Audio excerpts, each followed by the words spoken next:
मेरी भाभी और उनके पिता ने मुझे ऑफिस जाने की राय दी। मैं उस कमरे में कई बार गया था जब पापा जिंदा थे, मगर कभी ये नहीं सोचा था कि इस बार जब अंदर जाऊंगा तो जिंदगी ऐसा मोड़ लेगी। मोहन कुमार मिश्रा शक्ल से जितना टेढ़ा लगता है उससे कहीं ज्यादा पेचीदा है। पापा कहते थे यह आदमी किसी का सगा नहीं है, ना मेरे पापा का दोस्त था ना उनका बिजनेस पार्टनर, बस हम इसे जानते थे। पूना में जब इसके पिता की मौत हुई तो ये उनके अंतिम संस्कार में नहीं गया। अगले दिन वहां पहुंचा क्योंकि अगले दिन का एयरफेयर सस्ता था। लोग सुबह जॉगिंग के लिए निकलते हैं तो ये रात को जॉगिंग करता है ताकि कोई पैसे उधार न मांग ले। 15 साल पहले इसकी बीवी ने इसे बिना बताए 10 ग्राम सोना खरीद लिया था।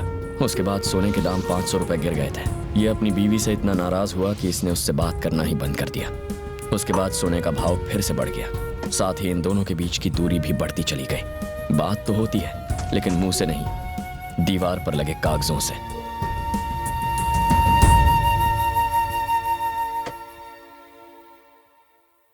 पापा की मौत के बाद मोहन कुमार का यहाँ आना मुझे हैरान कर रहा था। 5 साल और जिंदा रह जाते तो सब कुछ सेट हो जाता। अब तो उनकी कमाई और कर्ज तराजू के दोनों हाथों की तरह एक ही लेवल पर हैं। रियल एस्टेट में लगाया सारा पैसा फंस गया है। 60 प्रोजेक्ट्स अटके पड़े हैं। घर, car, policies, deposits, gold, paintings, सब कुछ बेचने के बाद भी कर्ज उतर नहीं पाएगा। ये सब बेचकर सड़क पर आने का प्लान है तो वैसे इसकी जरूरत नहीं, अपने पास इसका तोड़ है। तुम्हारे पास अभी जो शेयर्स पड़े हुए हैं उनकी कीमत ना के बराबर है। मार्केट के बुरे हाल की वजह से वो रद्दी से ज्यादा कुछ नहीं, इसीलिए वो शेयर्स बैंक को गारंटी के तौर पर दे दो और घर, गहने और बची प्रॉपर्टी अपनी माँ और भाभी के नाम कर दो। अब आगे की जिंदगी 100 करोड़ की प्रॉपर्टी से काट लो। कर्जदारों से कह देना कि तुम्हारे पास पैसे नहीं है। ज्यादा शोर या तमाशा करे तो कह देना कि तुम्हारे बाप के लिए हुए कर्ज से तुम्हारा कोई लेना देना नहीं। कंगाली का दावा करके सिचुएशन से किनारा कर लेना। ये कोई नई बात नहीं है। अमीर लोग तो इस तरह का गेम खेलते ही रहते हैं। 2-3 साल मुंह पर ताला लगाकर पीछे अपना बिजनेस चलाते रहो। लेकिन ऐसा करने से पापा की इज्जत खाक हो जाएगी। वो खुद खाक हो गए। सर प्लीज मुझे एक बात बताओ, तुम्हारी प्रॉब्लम क्या है? सर, लोगों ने जिस भरोसे से पापा को कर्ज दिया है वो तोड़ना ठीक होगा? तो क्या परिवार को सड़क पर लाना ठीक होगा? आप जितना भी कहें मैं आपकी बात से कन्विंस नहीं होऊंगा। It's against my values. Values? In values की झूठी शान बनाए रखने के लिए अपने परिवार को तबाह करना ठीक होगा? सर, कर्ज चुकाना मेरी जिम्मेदारी है और उसे टालना समझदारी। अगर मैंने ऐसा किया तो मेरे पापा लोगों की नजरों में क्रिमिनल बन जाएंगे। जब भी कोई मेरे पापा को याद करे तो वो उनकी अच्छाई के लिए करे, उनकी बुराई के लिए नहीं। सर, इन पेपर्स पर साइन करके तुम उस कर्ज के लिए जिम्मेदार ठहरोगे, लेकिन अगर तुमने ऐसा कुछ किया तो मेरी नजरों में तुमसे बड़ा बेवकूफ कोई नहीं होगा।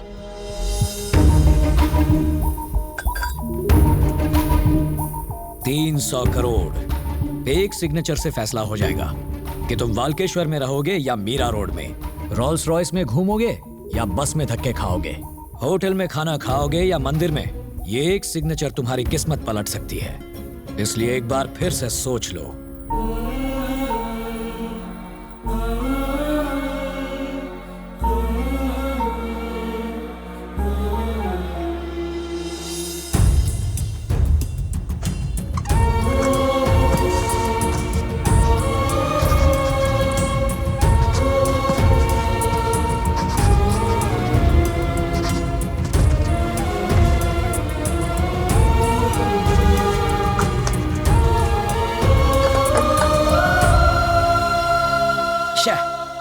जो नहीं चाहिए था वो रख लिया और जो चाहिए था वो दे दिया।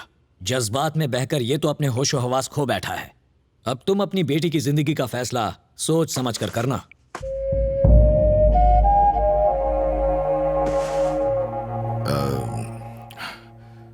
पता नहीं इस वक्त ये कहना सही होगा या नहीं, समझ में नहीं आ रहा। लेकिन अगर अभी नहीं कहा तो बेकार में तुम्हारे दिल में आशा बनी रहेगी कि अगले महीने शादी होने वाली है। ये सगाई टूट चुकी है। अपनी मां से कह देना। पल्लवी,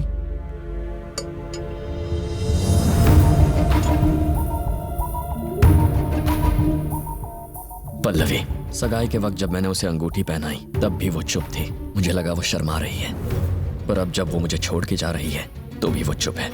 पता नहीं इसका क्या मतलब निकालूं। उसने अपनी सारी प्रॉपर्टी बैंक के नाम कर दी। रहने को ये घर तक नहीं बचा। दामाद जी इस सदमे से बाहर नहीं निकलेंगे और बनी के इस फैसले से पूरा परिवार सदमे में है। मेरी बात मान और बच्चों को लेकर मेरे साथ चल। हम डिवोर्स फाइल कर देंगे। अभी तेरी पूरी जिंदगी बाकी है, इसे बर्बाद क्यों करना चाहती है? बेटा कुछ तो बोल।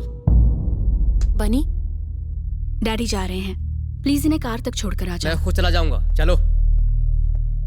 कॉफी पियोगे? मुझे तो पीनी है, मेरा सर चकरा रहा है इनकी फिजूल की बातें सुन के। जो हो रहा है हम उससे मुंह नहीं मोड़ सकते। भाभी के पास यहाँ से जाने का मौका था, लेकिन फिर भी उन्होंने हमारे साथ रहने का फैसला किया। पैसे वापस करने के लिए उन्होंने अपनी घड़ी, अपने सारे गहने तक दे दिए। इतने बड़े दिल की औरत को मैं क्या दे सकता हूँ? चाचा। अगर मैं छोटी की परवरिश बिना दुख और तकलीफ के कर पाया तो कम से कम भाभी का कर्ज चुका पाऊंगा।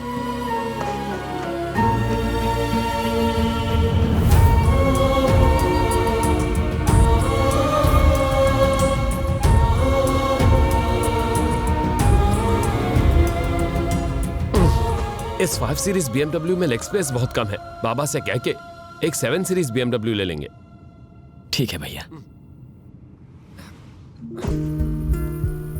1 करोड़ की लॉटरी में भी 30 लाख टैक्स कट जाता है। इसलिए कहते हैं लक बिना डिस्काउंट के नहीं मिलता, लेकिन बैड लक बोनस के साथ मिलता है। क्यों?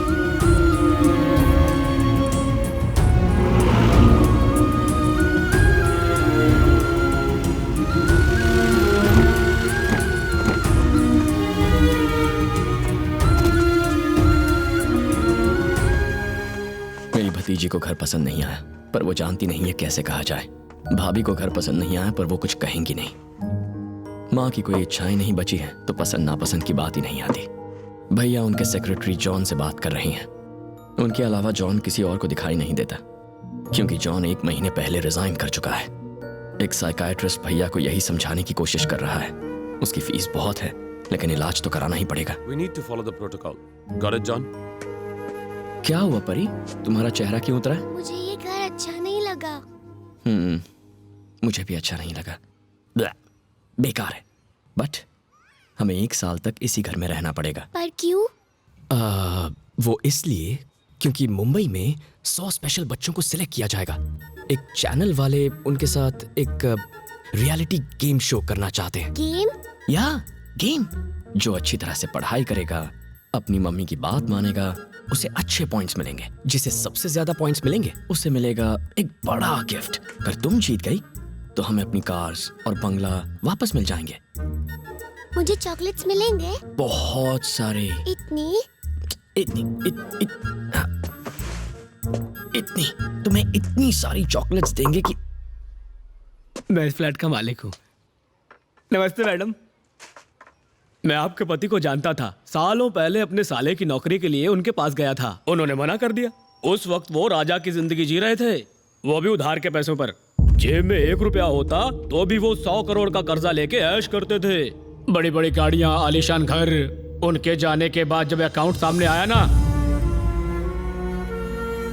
तो बेचारा पूरा परिवार करोड़पति से रोड़पति बन गया। लड़कीबाजी, दारू, इसी पे पैसा उड़ाया होगा और क्या।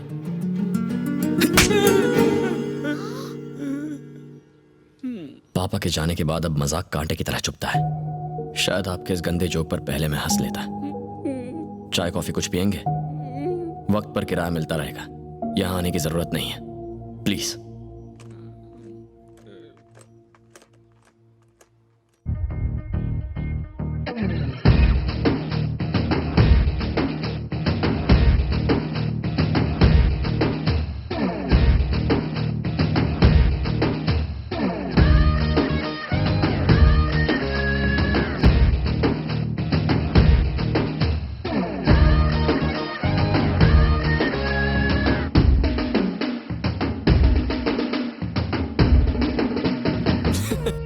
चले माल निकाल।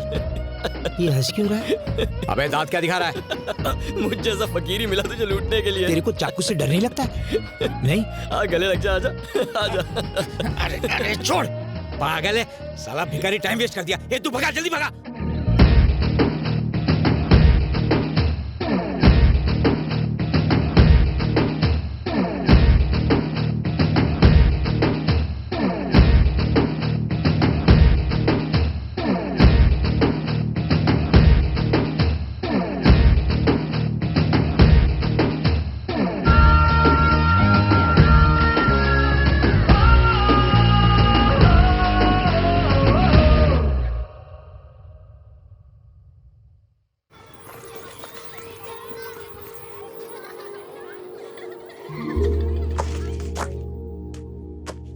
नॉर्मली शी इज गुड, लेकिन ये किसी रियलिटी शो में पार्टिसिपेशन की बात कर रही थी और आपके वाल्केश्वर वाले घर में चैनल वाले ठहरे हुए हैं और आपके कार शोरूम को सेट की तरह यूज कर रहे हैं। और वो ये भी कह रही थी कि 1 साल बाद जब शो खत्म होगा तो आपको आपकी सारी चीजें वापस मिल जाएगी।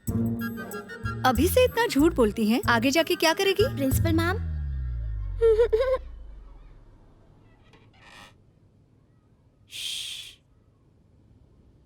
आपके परिवार में किसी को मेंटल या साइकोलॉजिकल प्रॉब्लम्स हैं? प्रॉब्लम्स किसको नहीं होती हैं, लेकिन प्रॉब्लम के बावजूद काम करते रहना यही एक सक्सेसफुल बिजनेस की पहचान है। हमारी कंपनी की ग्रोथ 1 साल में 50% से ज्यादा हुई है। हमने मार्केट में 400 करोड़ लगाए हुए हैं। 1 साल के अंदर हमारे शेयर प्राइसेस 2 नहीं पूरे 3 गुना बढ़ेंगे। I hope you. तुम कौन हो? ये मेरे कैबिन में क्या कर रही है जॉन? सही कह रहे हैं, मैं समझ गई। एक्सक्यूज मी, या टर्म फीस बाकी है, ट्रांसपोर्ट, बुक्स और बाकी खर्चे मिला के 2 लाख होते हैं। 2 लाख मंथ एंड तक भरनी होगी। Month and? आप भूल ना जाए इसलिए हम फिर से याद दिला देंगे। जरूरत नहीं पड़ेगी। रकम इतनी बड़ी है कि भूल नहीं पाऊंगा और वक्त इतना कम है कि याद दिलाता रहेगा। आप फिक्र मत कीजिए।